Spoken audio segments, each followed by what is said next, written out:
দেখো সবাই, দেখো আমার চোখ উঠে গেছে, দেখো দেখো। হ্যাঁ দেখো আমার চোখ, হ্যাঁ দেখো আমার চোখের এই পাশেও একখানা চোখ। এটা কি বলো তো? তোমরা কি এটা আগে দেখেছো? আমি ফার্স্ট টাইম দেখেছি। এমন একটা মজার জিনিস দেখে না এনে পারলাম না। এটার ভেতরে কি আছে যদি কেউ জানতে চাও তাহলে কমেন্ট করো, তাহলে ভেতরে কি আছে সেটা দেখাবো।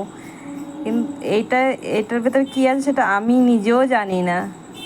এইটা জানি যে এটার ভেতরে কিছু একটা খাবার আছে, কি খাবার আছে আমি নিজেও জানি না। তোমরা যদি কেউ জানো এর ভেতরে কি আছে তাহলে একটু কমেন্ট করে বলো। আর যদি কেউ জানতে চাও তাহলেও আমাকে কমেন্ট করো, তাহলে আমি এটা খুলে দেখাবো যে এর ভেতরে কি আছে। Thank you.